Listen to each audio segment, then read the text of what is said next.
Hi, welcome to the Indie Wine Podcast. My name is Matt Wood, and this is episode 71.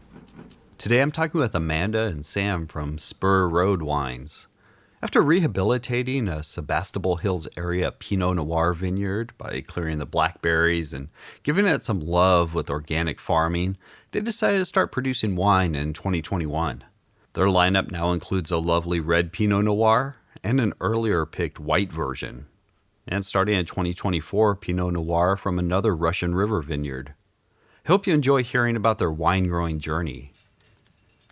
That sound you hear is a little bit of the pruning from the cold January morning we're out in the vineyard.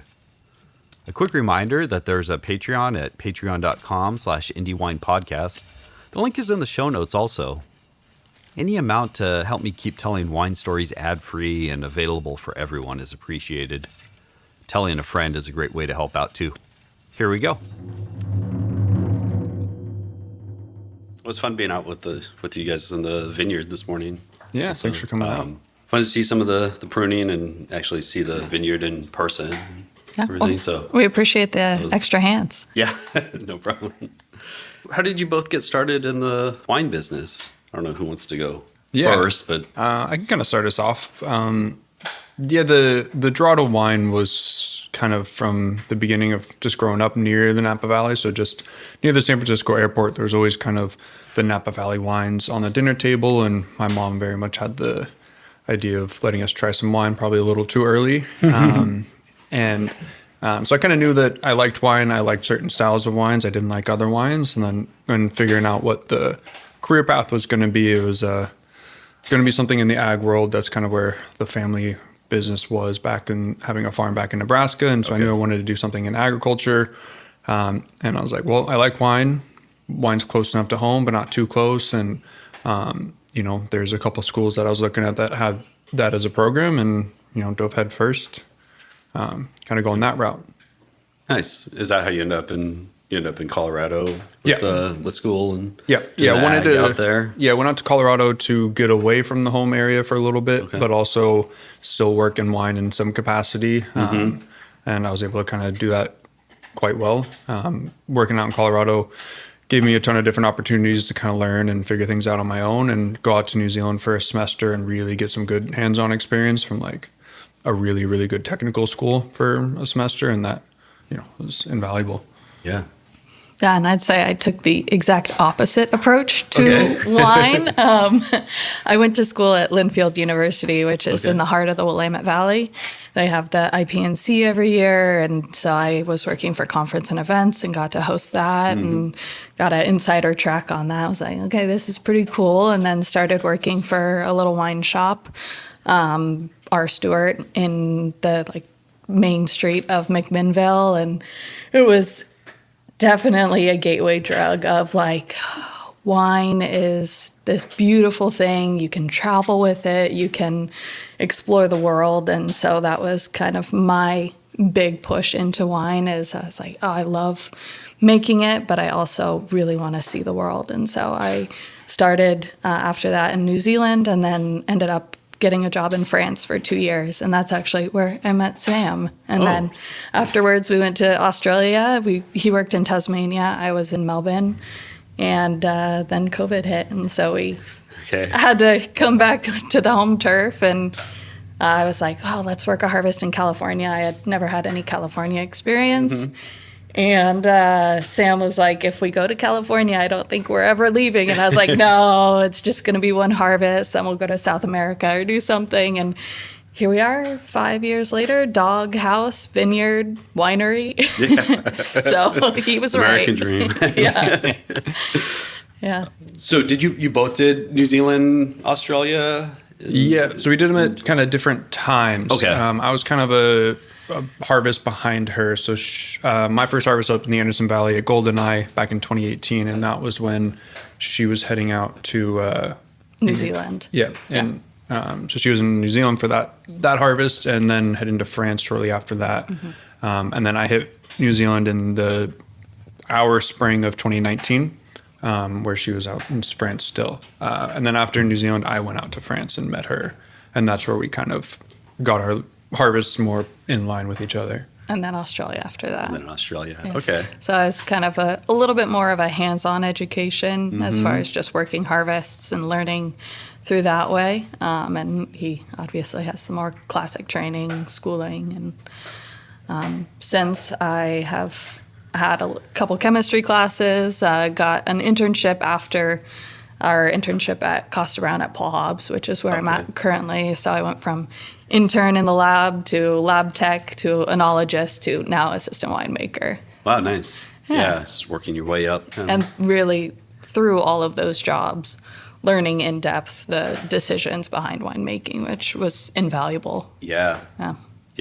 That's pretty awesome. What were you guys at small wineries or larger production wineries during your travels, or a little of both? Yeah, it's kind of what you define as large and small, but I'd say mine were definitely more on the smaller side. In New Zealand, pretty much everything is large scale, kind of. But I was at Mount Difficulty in Central Otago, and we did, I think it was probably a couple, like 600-700 tons, so a little bit bigger than Goldeneye that I did the year before. And then the harvest in France is micro and compared to everything else. And then Tasmania was a production winery. We did a lot of sparkling wine, so it was a lot of just crushing and pressing grapes and getting them into tankers and sending them off back to the mainland. And that one was a bigger facility for sure. Yeah, I've kind of hit all ranges. My first harvest in New Zealand was up in Marlborough, which is like Sauv Blanc land. And Sauvalanches is what we call them, because they just like fly in trucks and trucks of Sauvalanche.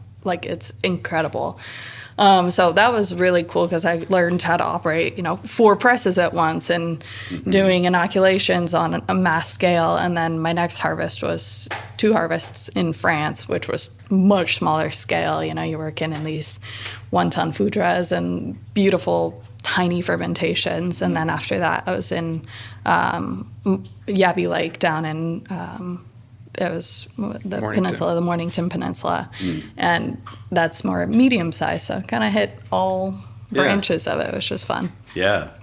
How did you two end up meeting then? Yeah, it's a complicated but not complicated story, all intertwined with both of us working in New Zealand at one point and then working in France. So during my harvest in 2019, I was working with what turned out to be Amanda's roommate in college. She just happened to be out there with her then boyfriend, who was working at the same winery as me.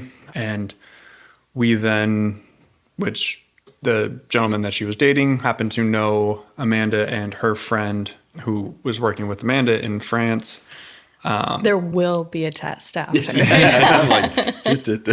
like the beautiful mind. Essentially, mutual friends. Yeah. And we met up in France. Yeah, I went out to France with the gentleman I met in New Zealand. We traveled around a little bit.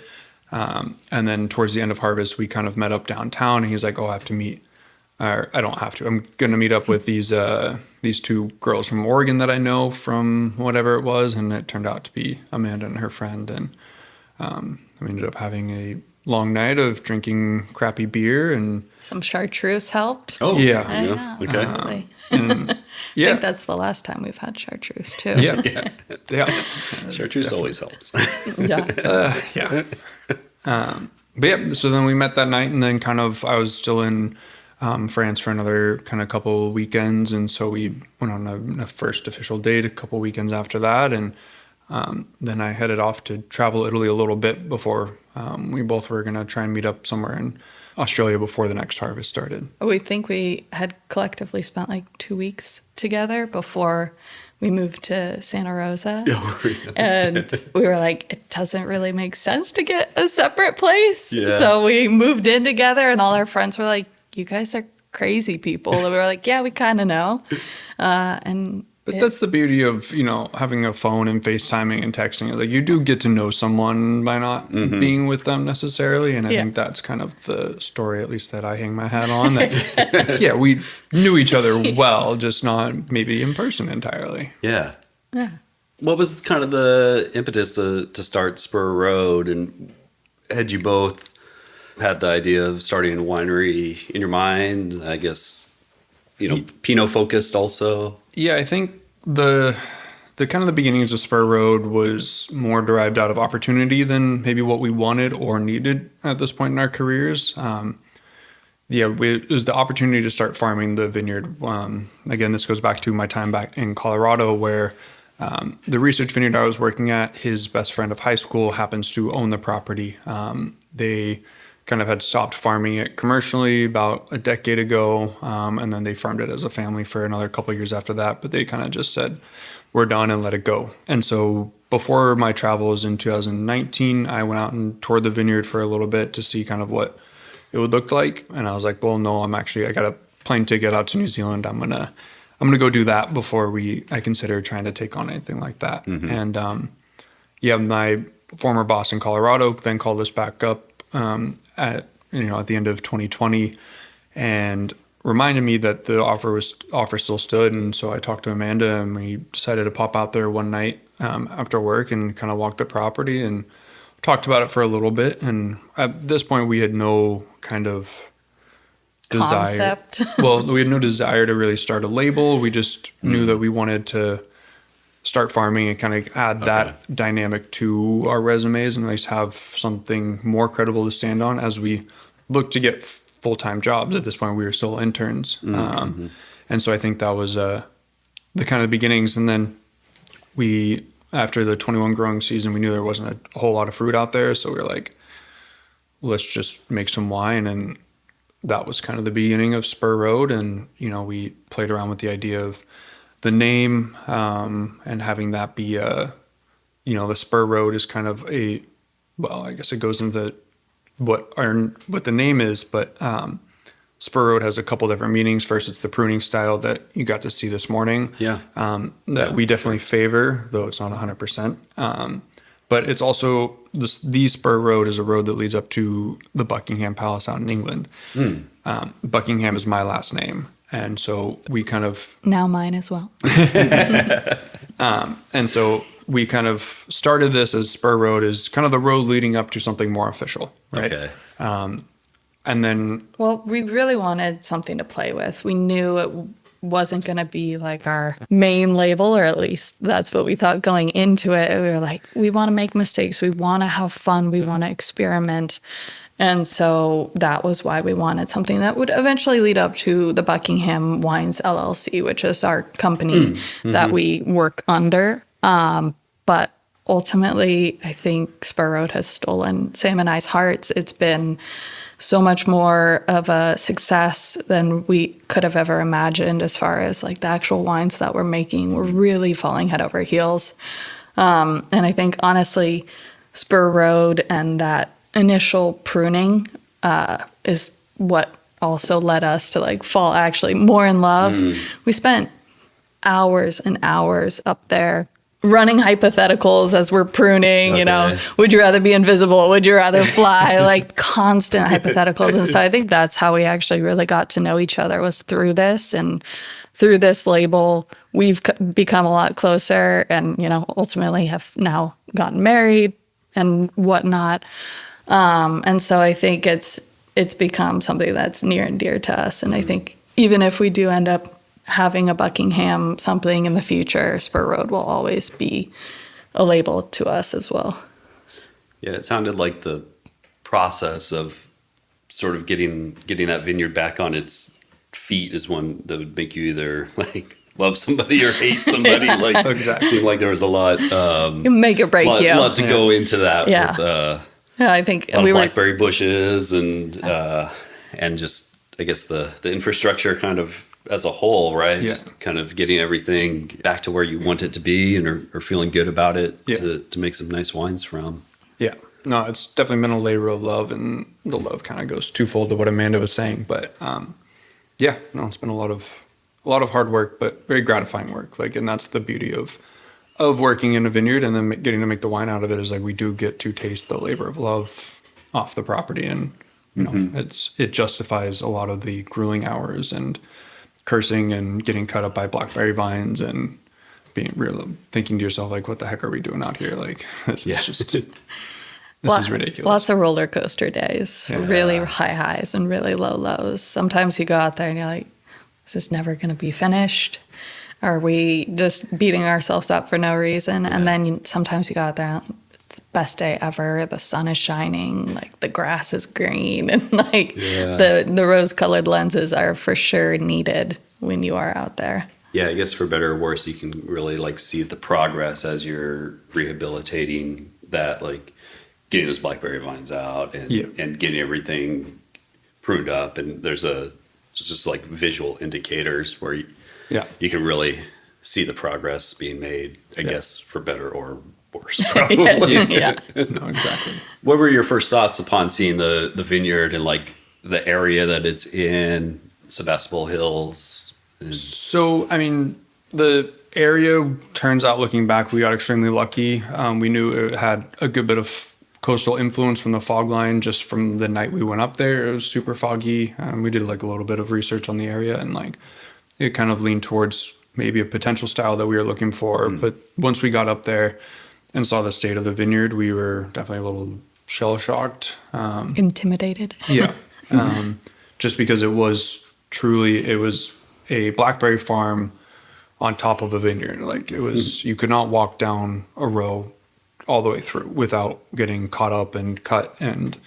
But thankfully it was nice to be a little naive at the time and not really know what it was going to take to kind of get through it. And kind of like I told you out in the vineyard, it was the only place to start was at vine 1, blackberry vine 1, and then just keep kind of chugging along. And, we did it with each having a pair of like Target snips, and eventually we splurged and got like a crappy pruning lopper that really helped. But we were just tossing that back and forth between the rows. Like we really did it with next to nothing. Like hindsight, we should have just taken the tractor and tried to see if it would get cut up with the bush hog on the back, and nope, it was just hand cut everything. And I think we talk about all the time where if you gave it to us in that state now, we'd probably think twice or at least 3 times about it. And the blessed naivete of us was, I think, a godsend, because without it, if we knew what we know now, there's no way. But also, it was also in the peak of COVID. Like this is the winter of 2020. Like we weren't supposed to go out to go do anything. We weren't supposed to see friends. We were supposed to go home and go to work, but we're not people who like to sit down for too long. And like, so what better way of just going out and giving it a go and being outside and, having that respite from work and home, having a third place to go was, I think, a saving grace for us. It was really lovely. Probably saved our relationship. Well, that 2021 vintage, you were able to get a little bit of fruit off of there, right?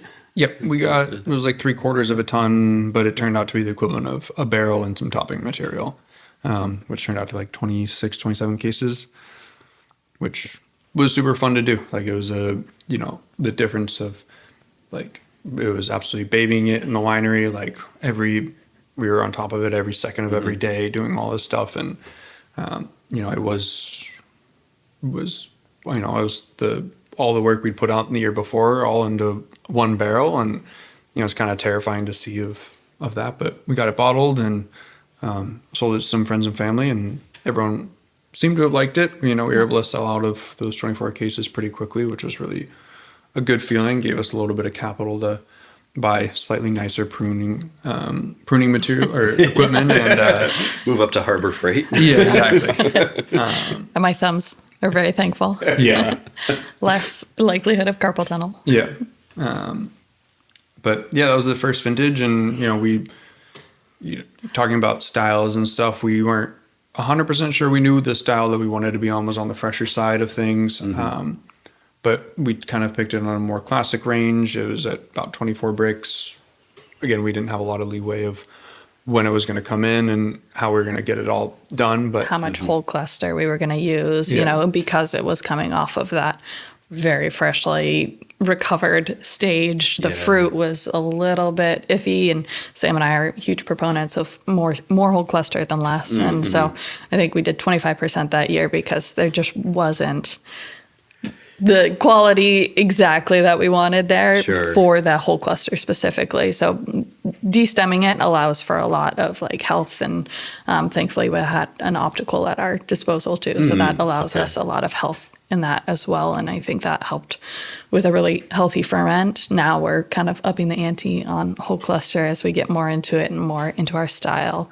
But I think that 2021 vintage was so fun because we got to design our label, we got to establish ourselves. Figure out what corks we were going to buy, what type of wash, what type of grade, what glass we were going to use. Closure, wax is what we ended up going with, and learning how to dip it. And all of that was like such a fun discovery. I think, I don't know if you want to talk a little bit on the label, but that was absolutely one of, I think, my favorite parts of this whole process was designing that. When we worked at Harvest at Costa Brown, we had a really great friend, Michael Leslie, who was coming out to work his first harvest as well. And he was a graphic designer back in New York. And, hopped into the wine world and absolutely ended up loving it and has always had interest. But we were like, okay, can you just sketch us a branch with some spurs on it? And he comes back with this like absolute, we gave him some ideas. We really like the like anatomical look of like a biology book. And so we kind of something like that. And just broke down, a couple of the things that we want. He's like, came back with this giant Google Doc of like fonts and XYZ. And so we went through that with him and picked it out. And then he came back with this fully fleshed out label, and it's, stood the test of time. We absolutely adore it. So yeah, we couldn't have gotten any luckier with, we met him up at a brewery. We were hoping for him to do a quick little doodle and us to figure out how we can slap it on a label, like no frills. And then we got, this perfect rendering of what we envisioned of having both the artistic side and scientific side of the wine and grape growing world of like, the beautiful colors of the spurs popping is truly that artistic side that I think Amanda and I both fell in love with at different times.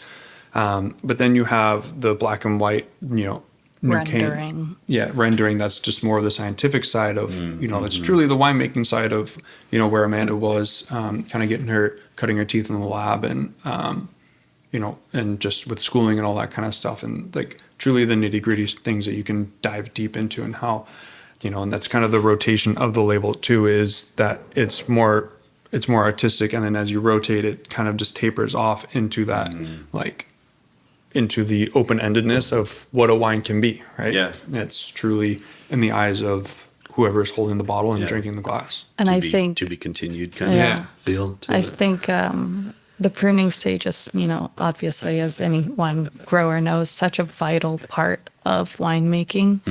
But I think so often it's an overlooked part in the outside world. And so like drawing attention to a pruning method, not that it's the only pruning method, but I think it draws attention to that really vital, important decision making that you're doing out in the vineyard. And so it was, like I said, just an absolute blast to put together and talk about and hash over. And thankfully, I think you and I were really on the same page when it came to all of the design options. So.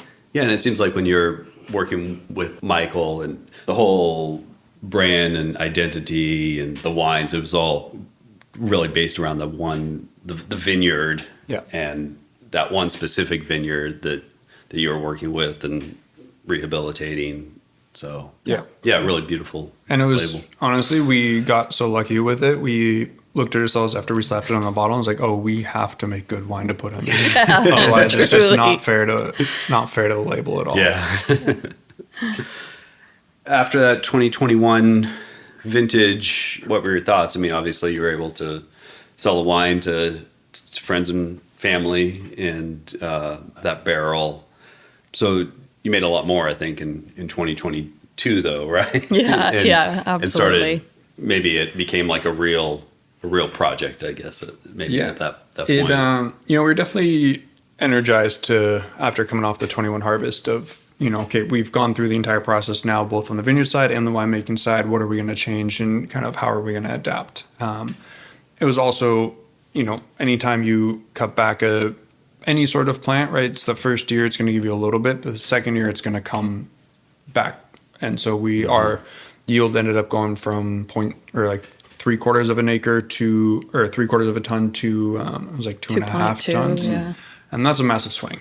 Yeah. But, it's kind of the same thing that we talked about earlier, is like we didn't want to sign any contracts with anybody to sell any fruit because we genuinely don't know how much is going to come off. Like we don't know if we were going to get just another, go from 3/4 of a ton to a ton to a ton and a half, and what do we want out of it? So we had the opportunity to kind of just bring it all in, and it allowed us to do something really fun in the cellar where we had enough for 2 ferments by themselves. One was about 85% whole cluster, and one was entirely destemmed. And what it did is give us a really good look at the vineyard to figure out if the site is designed for whole cluster or if it's designed for fully destemmed wines. And the final wine ended up being just a blend of the two of them because we have all the wine and we can only make one wine at the time. And Well, and ultimately, too, I think we really loved both. The destemmed brought out this really fun fruit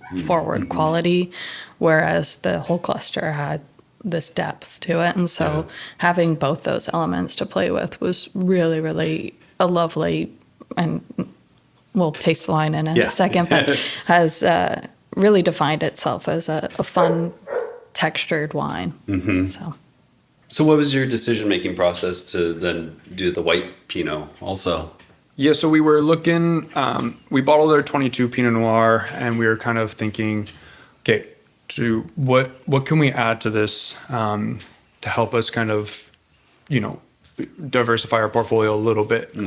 Start thinking of pouring at events and stuff, and having one wine is a little like, okay, we want at least 2 wines in our SKU lineup. And so Yeah, we were talking to one of our friends up in Healdsburg, and we were just kind of spitballing of like what direction we can go down, of adding something different. And he's like, always go down the rosé point, right? And that's kind of the classic, especially for Pinot Noir producers. It's just you make a rosé. it's a quick turnaround, easy to sell. Like with our Pinot, it's a 2-year process until you're starting to make some money back. And so, But Amanda and I don't really care for rosé. It's just for whatever reason, like there's some extremely good rosés out there, and then we're happy to drink. But on and on, they all just aren't the most interesting to us, and so we didn't want to kind of go down that route. So we started looking around, and there'd been a couple producers now who had tried their hands at a white Pinot Noir or a Blanc de Noir. There's a handful of different ones, and so we decided to pull in a little bit of fruit about a week earlier than our regular pick for 2023. We whole cluster basket pressed it. Did a little bit of fining to help with color, and then put it into stainless steel on full lees and kind of let it ride its way out in stainless steel for a little bit. And this was another one, kind of going back to our 21, of just truly us messing around with winemaking and seeing what was going to happen. And we were extremely, extremely happy with the results. So we'll pour you on a little bit right now. And were you stirring the lees at all, or just letting it? no stirring. Just letting it hang out. Okay. We wanted, depth and texture, but we also wanted it to be a really crisp, clean, easy drinking wine. So you didn't want too much of that leesiness in it. Wanted it to have a really focused palate. This is definitely a standalone, porch pounding, like really delightful summer wine. We're super proud of how it turned out. As you can see, like, it's definitely not a rosé in color. It is more so the white wine that we were striving for. Definitely. And it goes to kind of our cornerstone of our winemaking.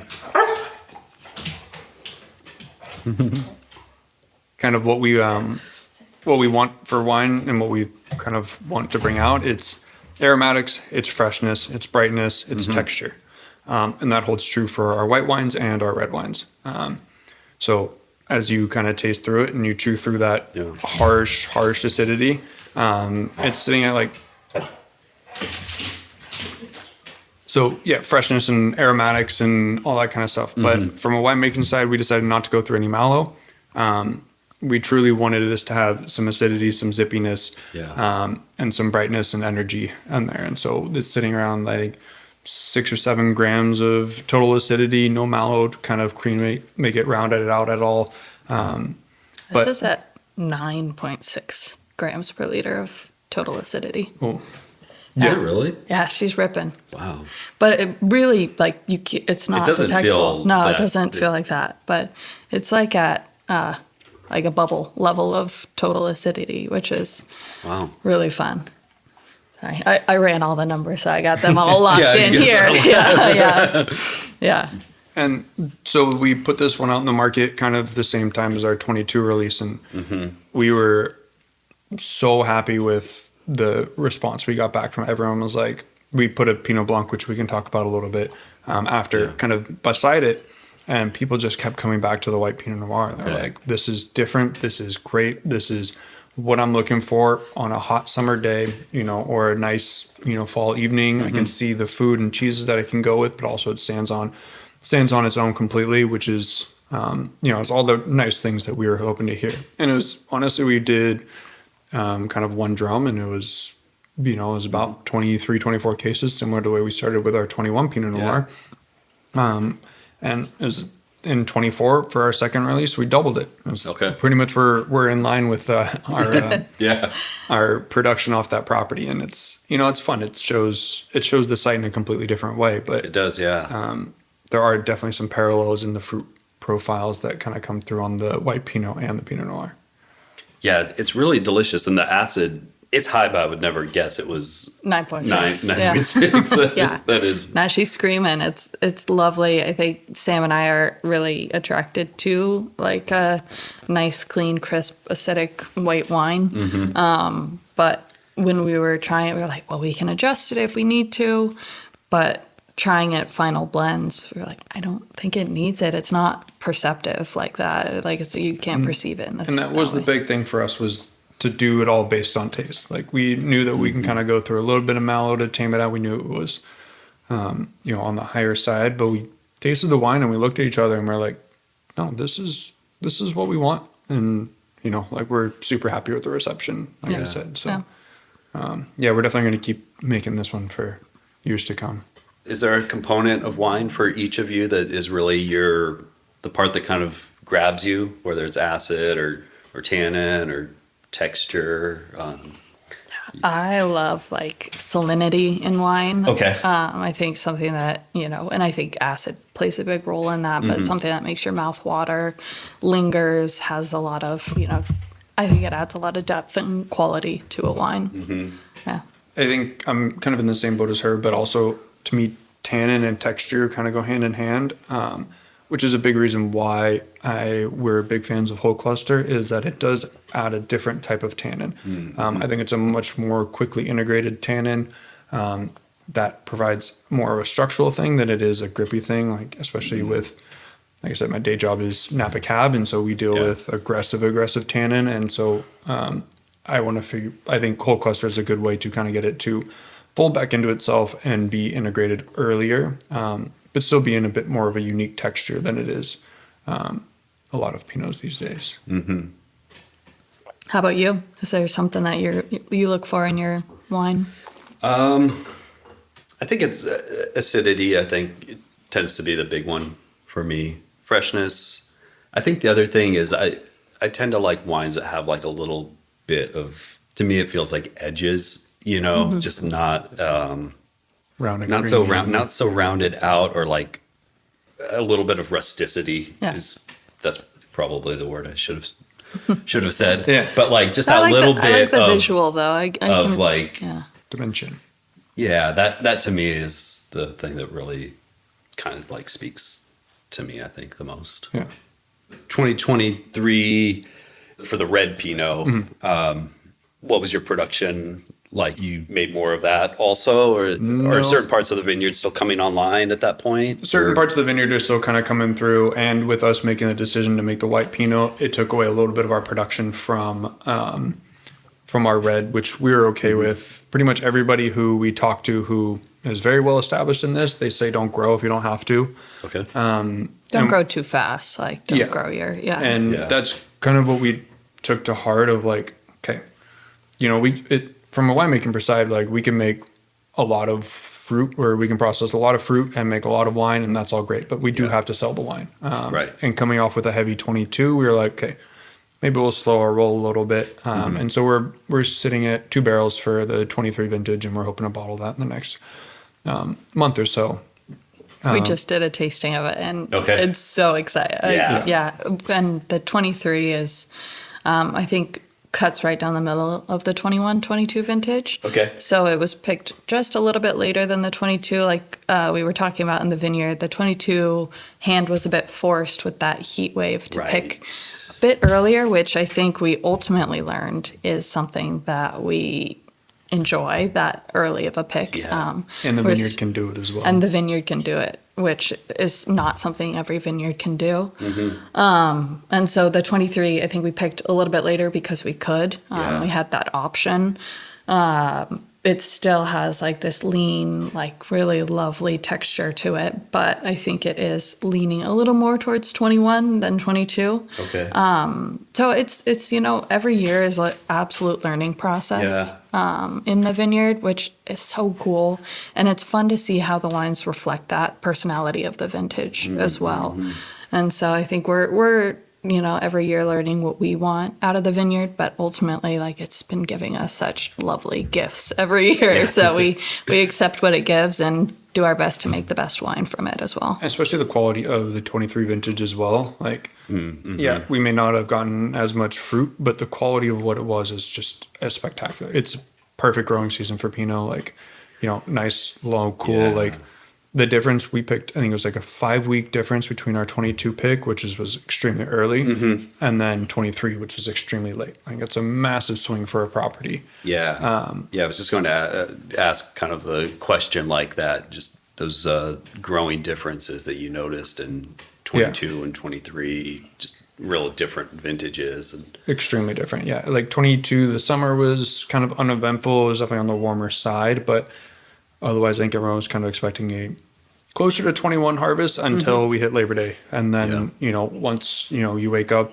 right before harvest, like every day is, you check the weather, you check the 10-day, you check the highs and lows. And, we saw that coming down once we saw like 103, 104 in Sebastopol, the coming Saturday, we're like, with it being a dry farmed vineyard and kind of on the recovery side, like, it's not going to hang out. Yeah. But then you jump into 23, where it's the exact opposite. It's like you're looking at the weather and it's like hitting a high of 80 today. It's going to be super foggy until 11:30, 12 o'clock. And then we'll get a bit of sunlight and we're going to rinse and repeat that forever. And Verasion's going to slowly work its way through. And once it's through, we'll sample and we'll sample again. But I think we're really starting to learn the value of knowing a vineyard as well within those vintages. And as we get to know, the Nazare vineyard more and more through each vintage, we can make those calls with a little bit more confidence, a little bit more knowledge behind us. And so just, like you said, early on, did you have a vision? Did you want to make wine? Did you know what you were doing when you were taking this property on? No, I don't think we did. However, it has taught us so much, not only about vineyard keeping, but about the importance of knowing a vineyard when winemaking and when making those pick calls. So I think it's been, whether or not we make Spur Road for the rest of our lives or drop it in 2028, who knows? But it has been invaluable in our lifetime of learning about winemaking. Yeah, now you're starting to get a little bit of, I guess, kind of like historical data for it, and just more sort of knowledge points and for pretty each much vintage. With all of the harvests we've done, 21, 22, 23, and 24, we've kind of hit the highs and lows of extremes for temperature between 22 and 23 of an extremely hot vintage and a really cold vintage, and 24 was kind of right in the middle. Like, those are incredible reference points for just a industry as a whole, but for a site specifically, like, we kind of know now a little bit of how we would handle winemaking decisions based off of this growing season type and stuff like that. So we've kind of been, it's a running theme of just being fortunate with timing of a million different things, but even having these harvests kind of stacked up against each other. It's forced us to learn a lot very quickly. Yeah. And I think we feel pretty confident now about that vineyard. And then we're like, well, we got this vineyard locked down. Let's pick up another one. Just kidding. We don't have it locked down, but we did end up picking up a second vineyard last January, end of 2023 into 2024. And it's out in Forestville. And I think Sam and I had a discussion of, can we do it? And we ultimately decided, why not try? And it's a little bit smaller of the vineyards. It's an acre and change. Okay. And we had this opportunity presented to us by some mutual friends again, and similar story of, hey, if you take care of it, if you're a steward to it, you can have the fruit that comes off of it. And so, us, a budgeting winery, who are we to say no to that opportunity? Yeah. And we really wanted to test our now growing acumen of winemaking in Russian River. We've been coastal, fortunately, with the Nazari vineyard, but this is the heart of the Russian River. It's about as warm as it gets for Pinot. And we wanted to see if you can stylistically make what we make in the heart of the Russian River. And we actually just tasted that last week as well. And we are so pleasantly surprised with it. We picked third week in August, which is crazy early. But it has been such a fun test to us as well. We did 100% whole cluster on that vineyard, which is something we've been striving to make for quite some time. And ultimately, I don't know if you have anything else to add on that project, but definitely look out for it because it's going to be a fun one to try. What are the differences that you're noticing in those two vineyards, just sort of given your first year working with the new one? Aside, I guess, from obvious, the temperature is going to be different, but as far as either soil composition or clonal selection, and there's a good bit of difference, right? The common factor is Pinot in Northern California, but everything else is pretty different. The starting point of the vineyard of us taking over in Forestville, it was not overgrown by blackberries. It was not neglected for a handful of years. It was not a very difficult place to start from. It truly was it was farmed by the neighboring winery because they wanted to just keep it healthy and not have it impact theirs. So it was, when we walked in, it was ready to go. I think the vineyard's somewhere in the 10 to 12-year-old range at this point. Had been irrigated, had been done everything properly up until that point. So a lot easier for us to come in and kind of take on. What we did was we pruned it to more of our style that kind of lowered the tonnage that was going to come off the property, but it focused it more on quality, which is a luxury that we get to have because we're not worried about production size. We are truly focused on just having quality. Clones, I don't think we know. Dijon. Up at Ray's. Right. They're also Dijon. Yeah. So it's kind of in that similar ballpark of things, but soil types, it's, we have the true classic Goldbridge loam up at the Nazari vineyard, but it's definitely more of a sandy, higher water holding capacity. You go out there during the winters, given last year's winters were extreme, but it was muddy mudslides kind of coming down the hillside there, versus Ray's where it's a bit more free draining, but still has that big water table on the bottom of it. Okay. Yeah, it's two very, very unique sites. Not far, but far enough away from each other. But it's truly the temperatures. We'll go up and we'll be out there in the summer, and it's hot at the Forestville property, and then we'll pop ourselves back up for the evening up at the Nazari vineyard, and it's nice. Make sure you grab your hoodie again, and enjoy the late night picnic or whatever it is we decide to do for that evening up there, and enjoy the sunset a lot more. Yeah, and I'm sorry, is that vineyard about an acre and a half? Is that the Forestville? Yeah, it's about an acre and a quarter, acre and a half. Okay. Yeah. Okay. So that's that'll be a new addition to the line. Yeah, we're still working on kind of how it's going to fit into the program, but I think we're definitely going to do a single vineyard off of it, and then we're deciding on if we want to go the route of adding an Appellation wine to kind of blend the two properties together. We got to go through and taste some stuff and see if they're going to work well together or not. But we'd love to kind of get it a, more broad range wine in the lineup as well. Yeah, you make a Pinot Blanc also. Yes. And how does that sort of fit into it? I know that's, I guess, the only one that's not sort of estate. Yes. Maybe. And is Spur Road going to be like strictly Pinot family? Yeah, so focused? it's an idea that we've kind of played around with. We'd love to kind of play around with the Pinot varietals, except for Pinot Gris. I think Amanda and I both hate Pinot Gris with a passion. And that's just a line that we're going to draw. But Okay. Sorry, Pinot Gris. Sorry, Pinot Gris. No hate. I'm not sorry. Some hate, I guess. But it was kind of our first venture, and the timing for the Pinot Blanc was around the same time of us deciding to add in the white Pinot Noir. We knew we needed a white wine. We'd actually just taken a trip up to the Willamette Valley, and we loved the wine. It was racy acidity, super well textured, kind of more in the Riesling vein of anything else, but not quite as extreme.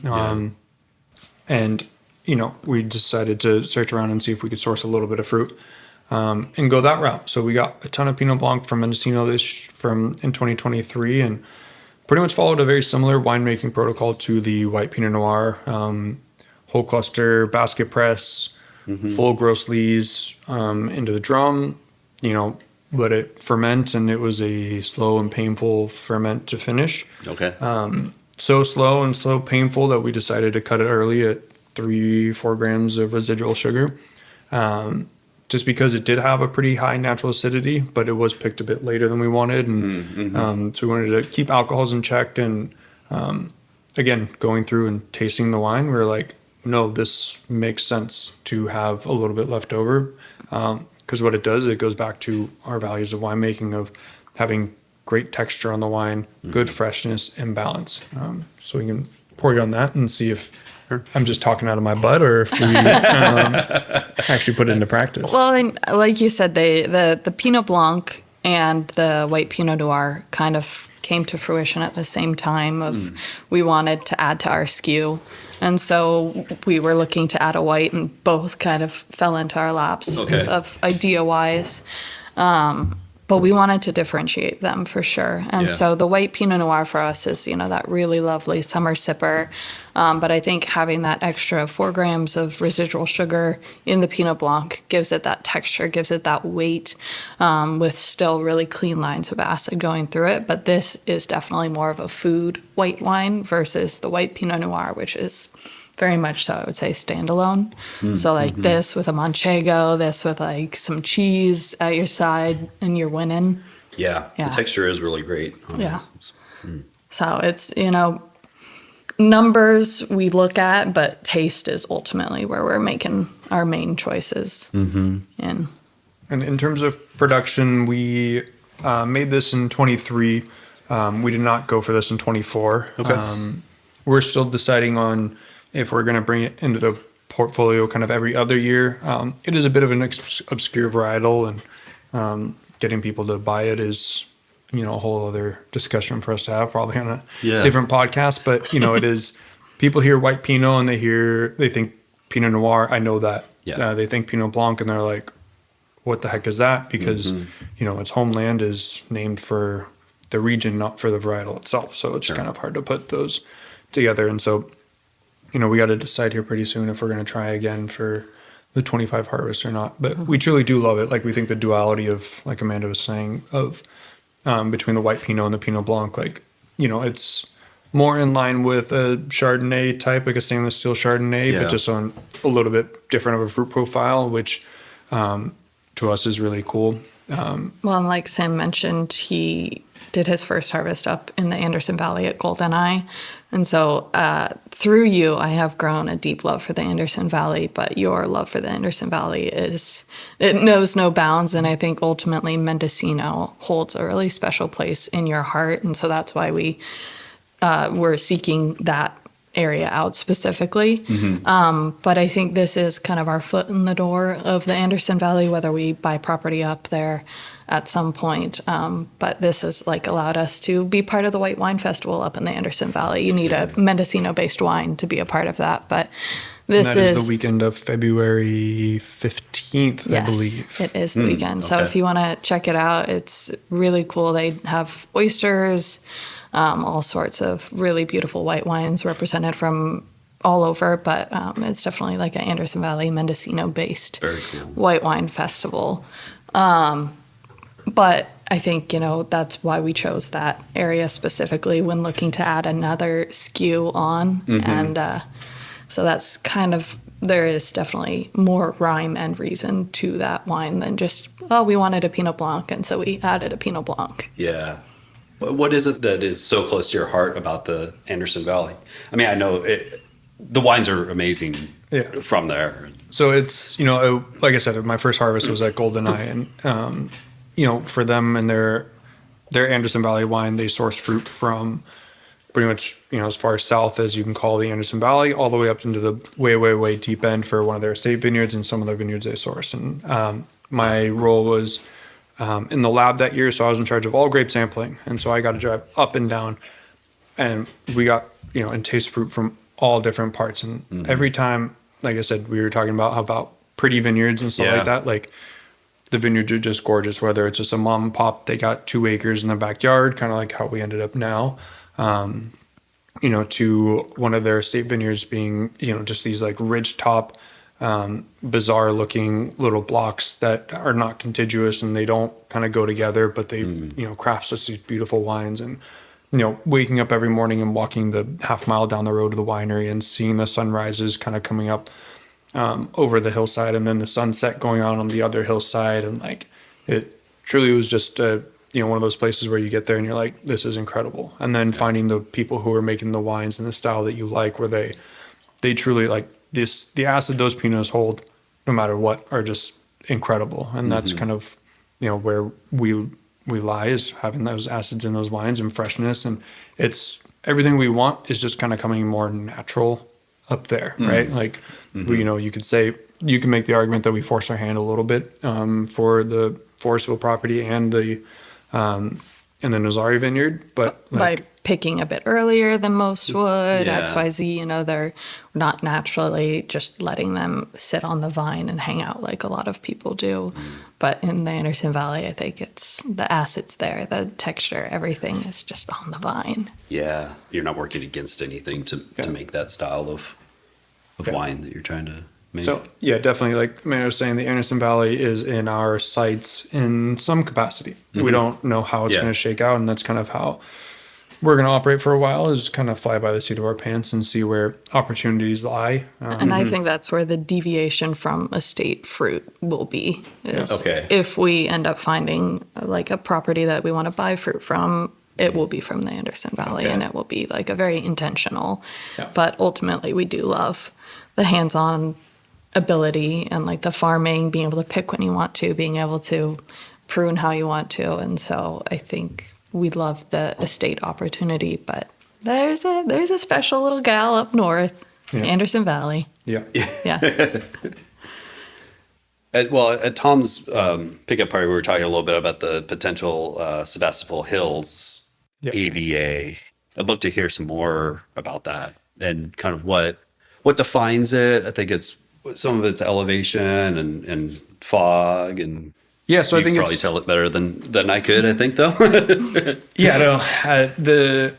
To start off, the petition that has been put together is probably the best way to get any sort of information on it. They did an incredible job. It's like Ted Lemon, Alex Kanzler, kind of the forefront guys of this project. Really cool people who are fighting to get this done. And we're really lucky to have those guys on our side for that. But it's kind of the Sebastopol Hills is kind of a confluence of the different subsections. So like the argument is you get the coastal influence, so the fog from the Sonoma coast. You get the wind from the Petaluma Gap to the south. You have the soil type coming from the Russian River kind of going up, and then you have the elevation side. And each of those things kind of come together up on the top of the hillsides of the rolling hillsides of the Sebastopol Hills. I think that's kind of the forefront of why they're pushing to showcase like, hey, these wines truly are unique from, the valley floor, quote unquote, of the Russian River Valley, or the true West Sonoma coast, which just got approved, Right. Or even the slightly further west hillsides of Occidental and Freestone. Freestone, and those areas, like they kind of run in the similar vein of kind of elevation, but a little bit less, but less wind impact from the Petaluma Gap, and so I think that's kind of the core of it. So we're super thankful to, or I guess we got super lucky that we are classified into this subregion, but, kind of tasting through all the different wines up in the quote unquote Sebastopol Hills, where like they all taste very similar to ours. They all taste very different from everywhere else.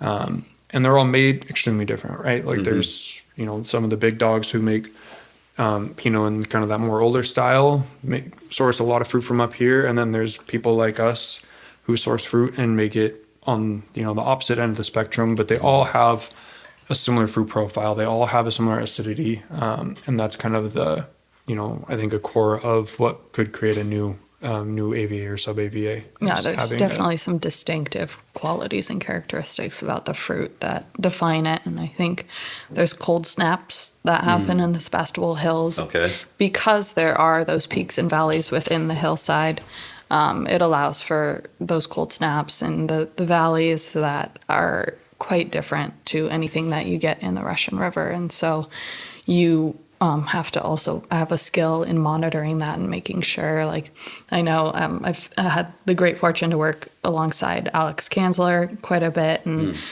we've toured his vineyard quite a bit, and he's helped us out actually with his forklift when ours failed us. And so he's been a really great partner to us. His vineyard's about quarter of a mile down the road from ours.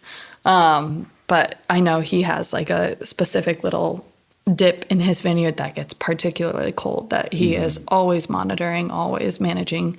Thankfully, the Nazari vineyard is a little bit on that peak of the hillside, so we don't experience that quite as much. But I think there's a diversity in the Sebastopol Hills in like the diurnal shifts that you have to be prepared for as a vintner.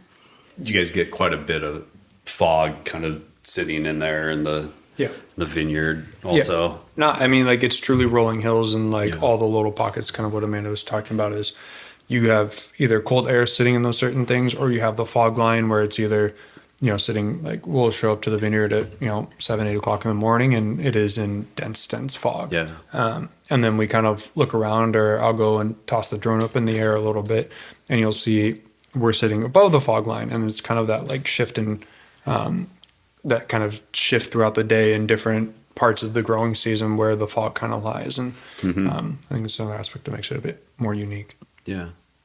Is there quite a bit of like disease pressure at the vineyard? Yes. There's lots of powdery mildew pressure. I think last summer we had like 100 days out of the whole summer that were like 100% disease pressure days. Yeah. Oh, really? Yeah. Okay. It's and it also is a struggle for us because of it being an abandoned vineyard. It didn't get any sprays to kind of combat powdery mildew, so it's definitely present in the vineyard, and it's been a battle for us for sure. 23 was a hard vintage to kind of go about. 24 a little bit better, and it's kind of the same thing. It's part of the progression of the vineyard, and for us it's knowing your vineyard, knowing when those days are coming, when to spray, what the spray timing needs to look like is all very vital. And Sam's out there with the backpack sprayer, 40 gallons of water and spray on his back running the rows. So I'm very thankful to him for all the work that he puts into spraying.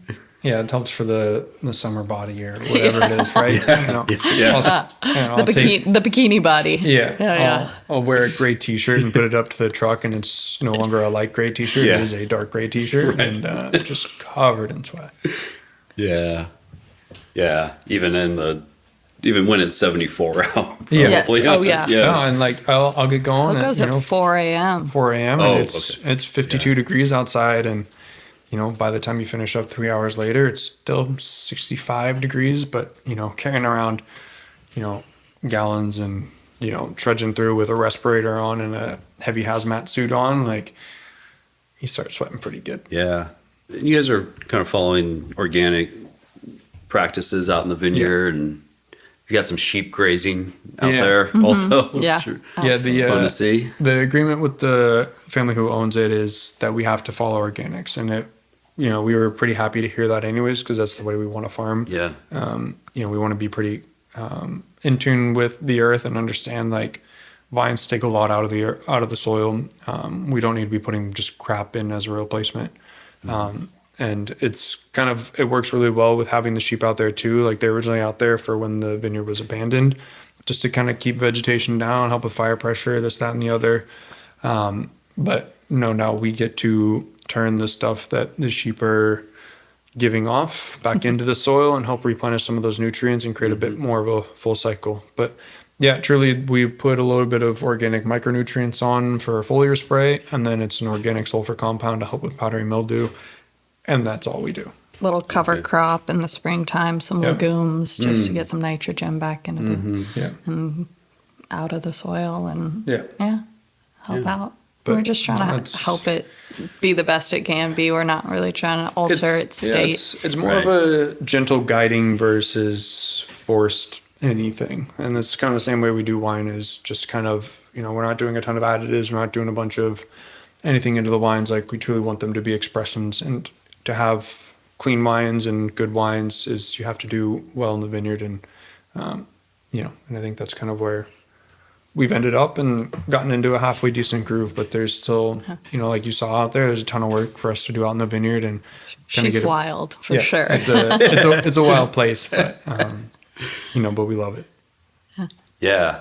I imagine it looked a lot more wild 4 years ago, I guess. Yes. Oh yeah. I think we showed you the one row. Yeah, that one row. Like, you can't even see a quarter of the way down the row, and you're like, where, like. But still, 4 years down the road, we were pruning yesterday, and I still have some poison oak on my arm today. So it's always fighting us and always giving a little love back. But we thankfully have such beautiful days up there that we get to spend. Like I said, it's our third place we get to go, and we have brought a barbecue up there, and we've made it very much so a home. And how lucky are we to get to sit in a vineyard and have a picnic every weekend? Yeah, it's pretty crazy. It's a beautiful spot to do it. People pay money for that. I know. Yeah, a lot of money. Maybe we should start doing some tours. Yeah. Well, maybe we should try some of that Pinot. Yeah. Been talking about it.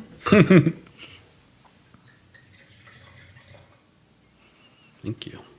How was the 2024 growing season for you? It was ultimately pretty smooth. I think Sam and I were able to get a nice jump start on the Nazare vineyard, which did allow us to have the capacity to take on the Forestville vineyard. I think obviously the second vineyard was a new element for us of balancing that out.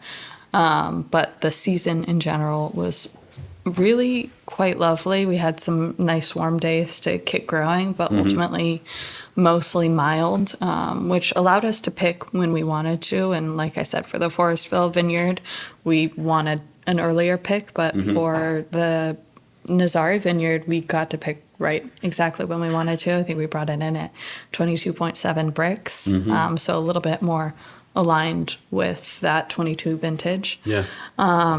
But yeah, I'm super, I think 24 vintage for a lot of people had its ups and downs. I think it was a wait, oh shit, we got to pick. Okay. And so I think Sam and I got, once again, really lucky, and with our now more in-depth knowledge of the vineyard, we were able to make the call that we wanted to when we wanted to. We only have, 2 vineyards to bring in, so that capacity is a lot more available to us. We're really fortunate in that regard, whereas I think at our day jobs, it's very much so dependent on space, room. If you're full up, you can't bring in that extra vineyard. Unfortunately, you have to let it hang a little bit longer. Right. And so I think our size plays to our advantage in being able to make the wine that we want to.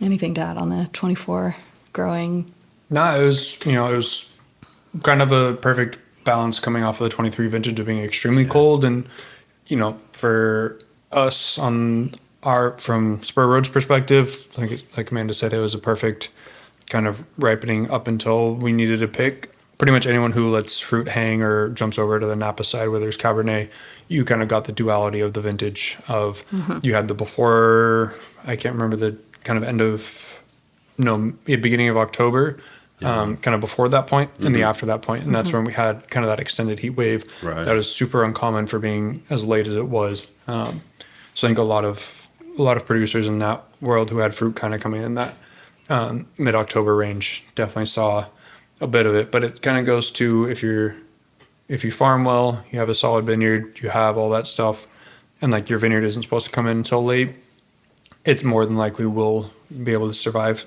an event like that. Well, and it's so interesting. I think that's why there's like a slightly negative skew to the 24 vintage was because of that. And I think a lot of people are going to latch on to that. But there are a lot of wineries that really experienced, like us, a very mild, perfect growing season. Yeah. And, thankfully we're all in before that heat wave. Experienced it on the other side of our jobs and that panic. And, we both make cab in our jobs. And so that panic was definitely felt. But thankfully, I think Sam and I always breathe a massive sigh of relief when our fruit's in. And we're like, okay, now it's just the professional job side of it all. But yeah, it was really, I'm excited for the 24 vintage. Yeah. Are you guys still, are you kind of splitting the fermentation and trying a couple different things and experimenting with the whole cluster there? So for the Nazari vineyard, it is truly based on the quality of fruit on what it looks like. Typically when we're dumping into bins, it's Amanda sorting through and kind of figuring out if we're having a little bit of the disease pressure like we talked about, if we're having anything that's looking a little weirder. Birds, like we don't have much bird protection at the moment, and that vineyard just gets hammered with birds. So if the clusters aren't looking as good, we're not going to run the risk of doing a ton of whole cluster. So it truly is dependent on the fruit. But there's a bit of whole cluster in all of our wines. Like I said, the 21 was about 21 vintage was about 25%. The 22 we blended, it was pretty much a 50-50 blend of the 80% whole cluster and 100% destemmed. And then 23 we landed around 30%. And 24, I think we kind of sat around that 30-35% as well for the Nazari vineyard. But we will continue to work to up that. Our philosophy on whole cluster, though, is that you either need to do kind of that 35% mark as your, anywhere from 0 to 35%, or you got to jump to 75%. What we found, and I've talked to a couple other people about this who kind of echo the similar sentiments of that middle percentage is where you start to get those kind of off flavors from whole cluster, especially in warmer sites of California. You get kind of the greenness, you get kind of the pyrazines kind of coming through, you get kind of the stemmy kind of weirdness that a lot of people who don't like whole cluster wines will grab onto. And that's just purely from a fermentation side of you have a lot more juice to stem ratio. So if you're on the lower side of under 35%, let's say, you have a lot more juice and regular stuff, and there's not a lot of stems to kind of go with it. If you're on the opposite side, you have so many stems, you don't have a lot of free run juice to kind of get extracted to be fully impacted. And you get more of that intracellular fermentation. So that's kind of where we're at, and we're hoping that, if I can keep getting those sprays out there, we can keep kind of keeping the cultural side of things up at that vineyard, we definitely will go back to kind of how it was in 22 and push that higher end amount of whole cluster. Yeah. And then also, I think we kind of scratched that itch in experimenting at the Forestville, doing the 100% whole cluster. We have been pushing for that for quite some time. And this vineyard to us is, I think this might just be our company motto or philosophy of just, experimenting, having fun, pushing boundaries of what may or may not be right. I think a lot of people would be like 100% whole cluster in Russian River, especially the hottest part of Russian River, is a bold move. But because we were able to pick when we wanted to, we got that experimentation in, and it is wildly successful, if I do say so myself. Yeah, so you're feeling good with like the pH of it, and I guess the stem impact and everything. Absolutely. I think because I think we should push maybe more for Russian River to be 100% whole cluster, because it still has that really nice texture and structure of a whole cluster, but because it wasn't overripe, it has really beautiful red fruit qualities to it that you don't necessarily get in the cooler sites, because sometimes the whole cluster overtakes the qualities of fruit when you're doing a cooler site. And so I think actually the balance of it plays really well. Yeah, but from a chemistry side, like the pHs definitely do run on whole clusters just because of the amount of potassium in the stems. But, it's with careful winemaking and, just being in tune with how you make your wine. It's, at the end of the day, not the worst thing in the world. No, definitely not. And I think, like we said, very taste driven. Yeah. We're not going to make an ad just to adjust pH if the taste is there. Yeah. And it's really fun to have. I think we do quarterly tastings and really see the development of the wine is absolute blast. And I think every time Sam and I taste wine, it is, oh my gosh, is this going to be a good wine? And that the like shock and awe that we keep getting, I think we should ultimately at some point stop being surprised that we're making good wines. Or we should record ourselves looking to like, oh wait, we're not awful at this stuff. Like this isn't the worst wine ever. Amazing. But it's fun. We experiment. We have a lot of really great conversations about what we want to do with the wine. But honestly, the wine is really in charge here. We're just kind of its stewards. Yeah. Where do you envision Spur Road going over, say, the next 5 years? Or it's a stellar question. Yeah, it's a question we talk about, once every other week, and it does take up a lot of our time, and we often look at ourselves as like every waking moment we're either now trying to sell wine, or we're up at the vineyard, or we're researching this, or working on our website, or trying to order corks and stuff, and we're like, what do other people our age do with all of the time that we're doing? And we wonder, we do wonder if it's worth it, and we kind of go through that quite a bit. But then we get to go up and do the days in pruning, or we get to taste people on our wine, and we get the positive feedback, and it's such a nice hit. Like it does make you feel good about that. All the stuff that you were trying to do is worth it. So where is Spur Road going to go? We're not entirely sure. We're going to keep farming Rays or the Nazar Vineyard until either the vines they kind of give up and they do need to be replanted, and then it's a whole other financial investment that kind of changes the trajectory of things. We're considering kind of like we talked about pulling in some source fruit and kind of going that direction as well to balance out the estate stuff. Ultimately, we will make Chardonnay at some point, but that's kind of we're going to need a lot of money for it, because if we're going to make Chardonnay, it's going to be the best damn Chardonnay ever made.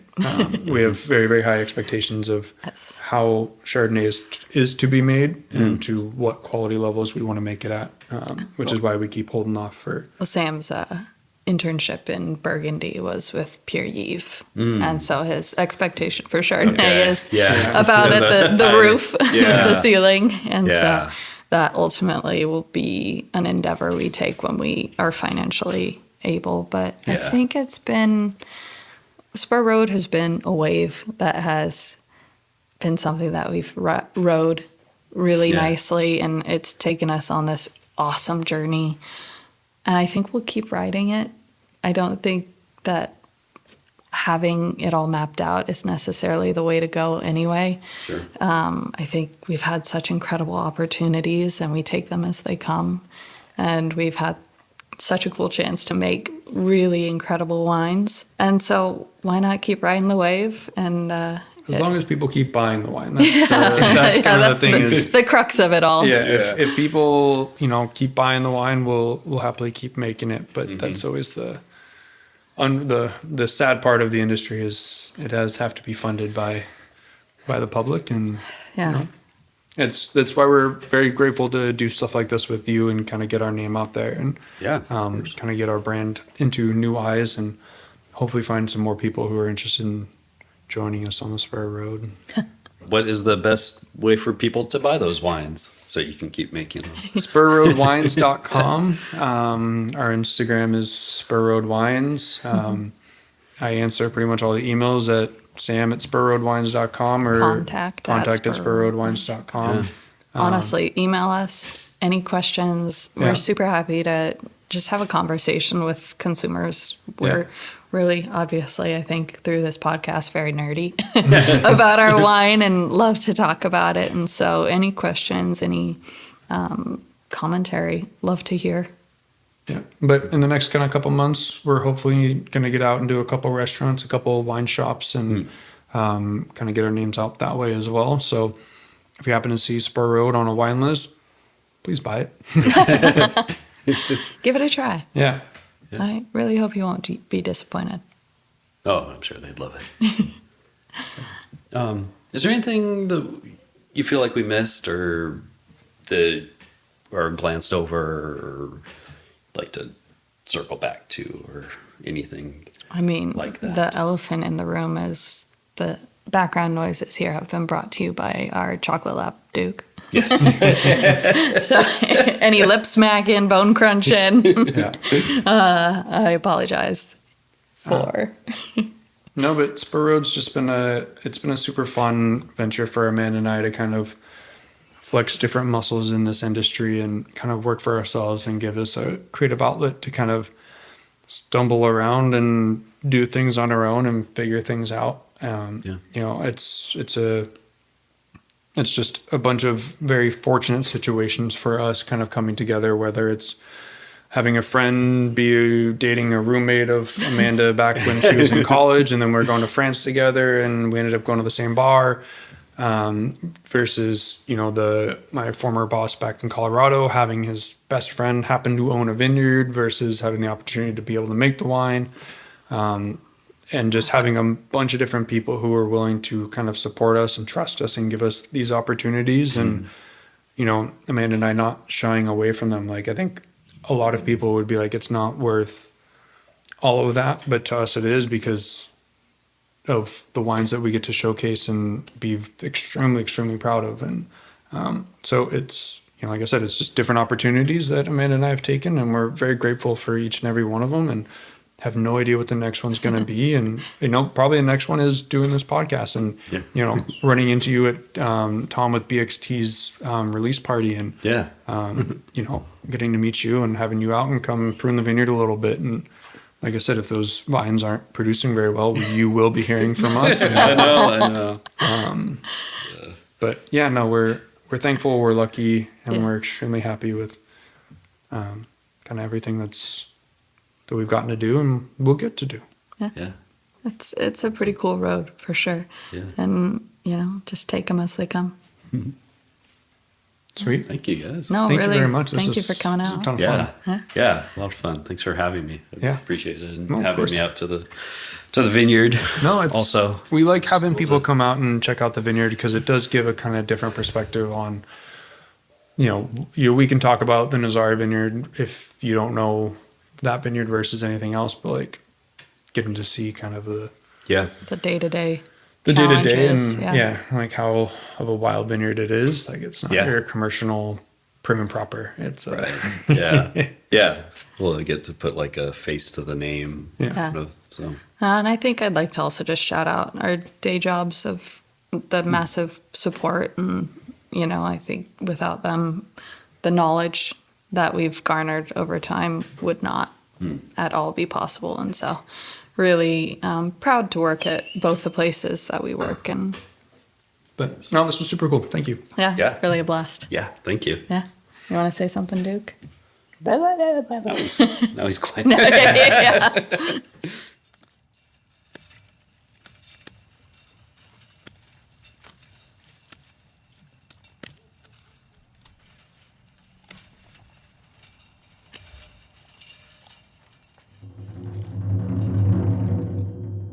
Thanks for listening today. I was really happy to come across the Spur Road wines and meet Sam and Amanda. The wines are everything I like in a Pinot Noir, and they're great folks. You can find the wines at spurroadwines.com and follow them on Instagram at spurroadwines. You can follow the podcast on wherever you're listening and the Instagram at IndieWinePodcast. And feel free to email IndieWinePodcast@gmail.com with comments, questions, or feedback. If you're enjoying the podcast, I love it if you told a friend or wine lover about it and helped spread the word. Rating, reviewing, or donating at patreon.com/IndieWinePodcast helps too. It all goes to offsetting podcast expenses and allows for more episodes. But we'll be back soon with another episode. Have a good one.